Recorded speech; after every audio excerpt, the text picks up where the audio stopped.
Hey everyone, welcome back to Normal But Not, the podcast where we get real about things that seem totally normal but aren't.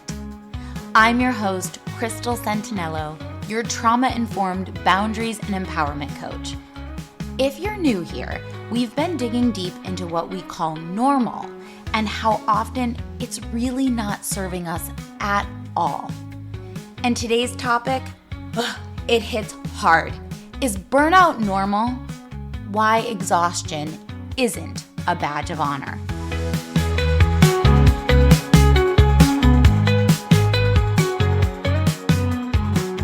All right, let me take you back a bit. I was the girl in college who seemed to have it all together. I ate healthy, I exercised regularly, dropped the freshman 15, but like clockwork, I would always get sick. And I mean always. My friends would be like, oh, Crystal's sick again. And I didn't get it. I was doing everything, quote unquote, right. Fast forward a few years, and I would end up in the ER thinking I was having a heart attack because I was having chest pains. Turns out it wasn't a heart attack, it was anxiety. Yep. I was so burnt out that my body just hit the brakes. And that was my wake-up call. The thing is, burnout isn't just about being tired. It's this slow, creeping thing that sneaks up on you when you're doing too much. Saying yes to everything and not setting boundaries. And you know what makes it worse? We live in a world where burnout has practically become a badge of honor. We're like, oh yeah, I only slept 3 hours and worked through lunch. Aren't I amazing? No, you're exhausted, and that's not a flex. Let's dig into how burnout and people-pleasing are BFFs. The toxic kind, of course. The research out there, especially from folks like Dr. Gabor Mate, author of When the Body Says No, really highlights this. He talks about how your body can't keep up with the demands of overfunctioning forever. And that's what people pleasers do. We overfunction. We overcommit. We over everything. I didn't see it at the time, but looking back, my burnout was tied to the people pleasing. I had this emotionally abusive boyfriend who eventually became my husband, hence the I didn't see it at the time, who would tell me I was selfish for resting. Lazy, even. But in the same breath, he'd praise me when I was out there hustling, achieving, and making sure everyone else was happy. Normal, right? I'd think, oh, I must be doing something right because he's telling me how great I am. And of course, he must be treating me well because he's telling me how great I am. That must be love. But it was a trap. The working out, the healthy eating, the constant push to be better wasn't even about taking care of myself. It was about making sure other people, him included, were happy with me. And you know what's really messed up? I thought this was normal. I thought it was normal to only feel valuable when others validated me. I thought it was normal to stress out about every meal and every workout because it kept me fitting into this mold that everyone else approved of. But no, what it was doing was people-pleasing in disguise. Even my self-care was twisted. It wasn't about me.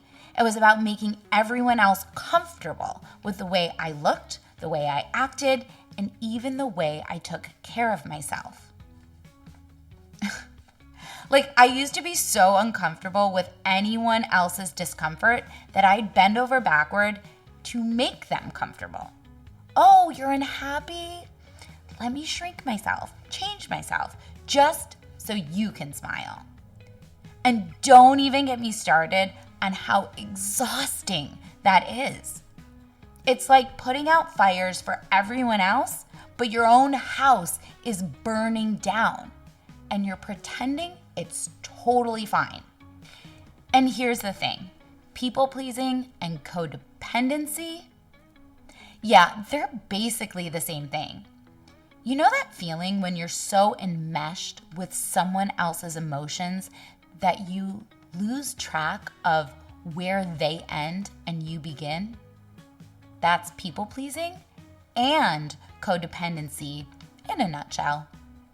They both involve making someone else's needs or feelings more important than your own. And you do it so often, it feels normal. Dr. Gabor Mate, who, by the way, my hero in this realm, which is why I keep bringing him up, talks about how stress and trauma can wreak havoc on our bodies. If you haven't read his book, I do recommend it.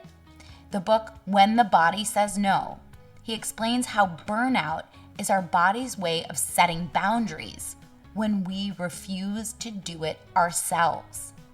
And that's what I was doing.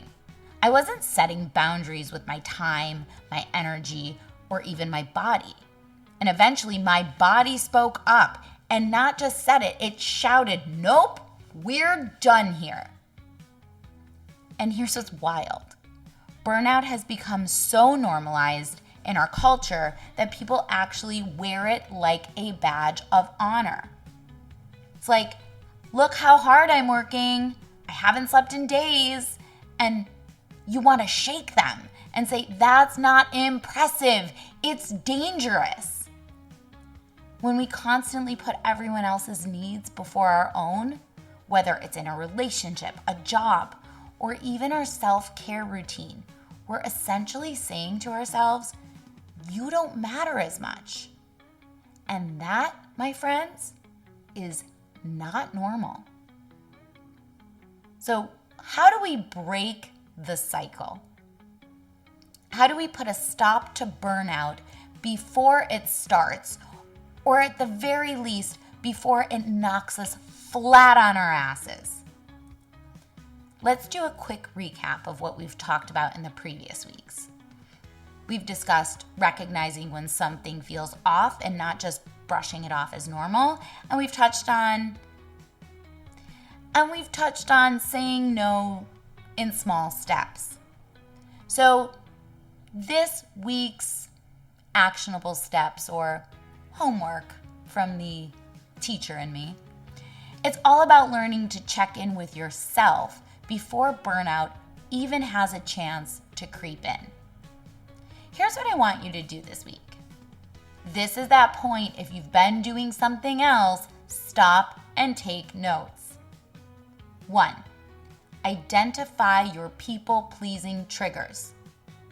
Pay attention to what you're saying yes to when you really want to say no. This is the why behind your yes.